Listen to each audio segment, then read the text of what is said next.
Hello, and welcome to our daily spiritual practice, a moment of contemplation and affirmative thought, a devotional practice to the living spirit, the presence that lives within us.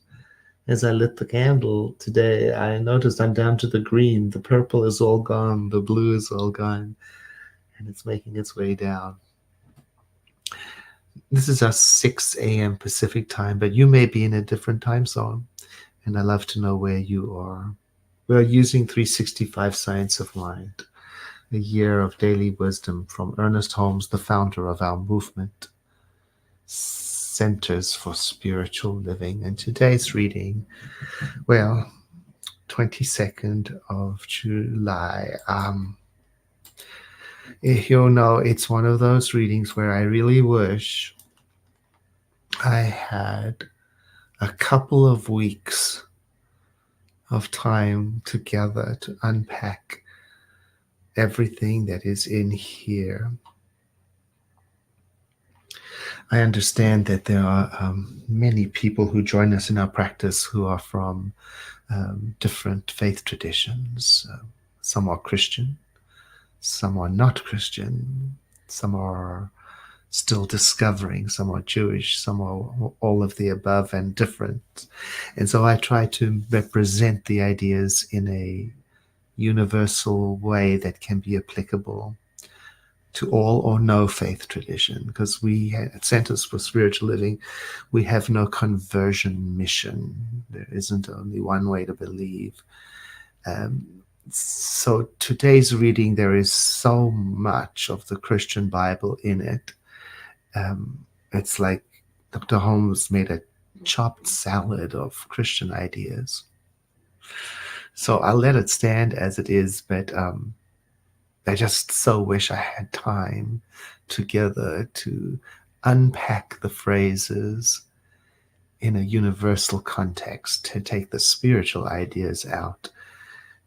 And maybe you do that on your own. Maybe I'm being too not giving you the benefit of the doubt that you can do that for yourself, just like I do for myself. It is titled, I Partake of the Nature of the Living Spirit. And it has a quote from the Jewish Testament, Job 33. Wow, what a book. The Spirit of God, the living Spirit, has made me, and the breath of the Almighty gave me life. Now, Dr. Holmes, writing from his conviction, no one can doubt that the living Spirit is perfect. And Jesus of Nazareth said, be ye therefore perfect, even as your Father which is in heaven is perfect. We would say, be ye perfect, even as your Creator, which is in the spiritual realm, is perfect. And Jesus had already located heaven within. He said heaven is within. So that spiritual realm of our Creator is within.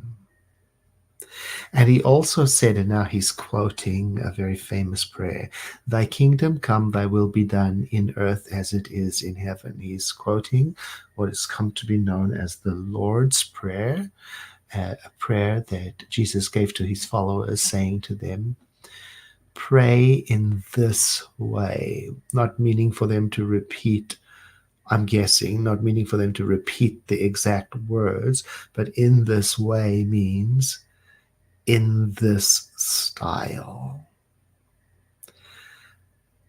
And there's a lot to unpack there. Because then if we were to examine the style of the Lord's Prayer, we would know everything that we need to know about the affirmative approach to prayer. Because the Lord's Prayer has in it the formula for right understanding of communion with the divine. So he's quoting it, "Thy kingdom come, thy will be done in earth as it is in heaven," by which he meant, Ernest Holmes says, that when we do the will of the divine, when we align ourselves with the will of the divine, we have to unpack that too, that when we do that, earth will be like heaven. In other words, the outside will be like the inside, above will be like below. In other words, that everything will be matched to the truth because it's all one. So, our claims, our affirmation, our prayer, our acceptance, our communion, all of this that we do with the infinite ought to be based on the realization that the divine is in and through its own creation.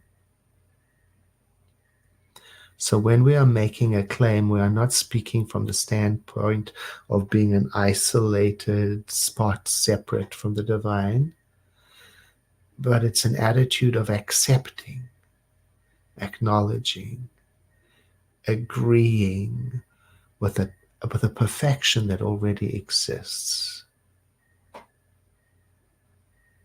And here it is. You and I had nothing to do with the creation of this perfection. We didn't think it up. We didn't plan it out. We didn't cause it to be.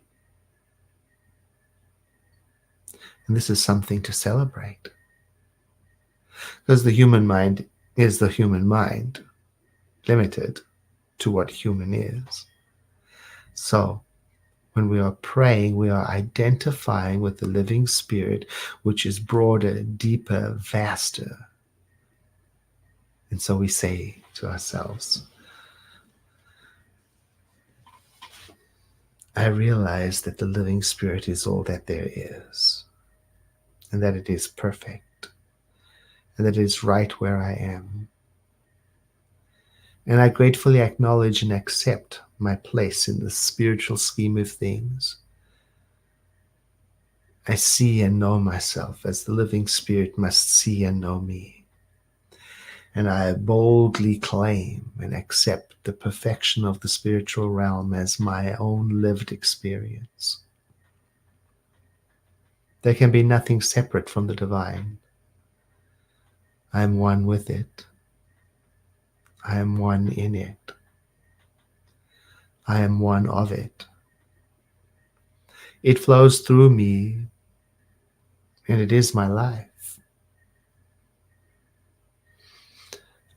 I am rooted in its completion, in its wholeness. The living spirit is my life, and my life is the living spirit. There's nothing else. Therefore, today, as I move about the world, anything that suggests something else, I put it behind me. I deny that it can have any power over me. I separate myself from any of my thoughts that wish to lead me astray.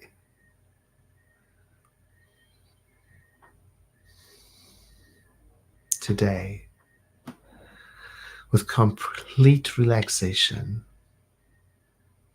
I accept that which the living spirit has given me, myself.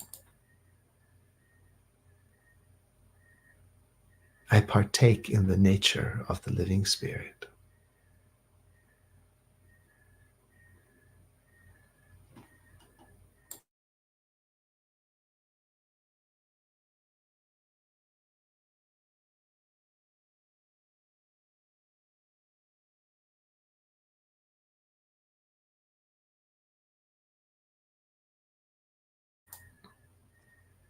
And so it is.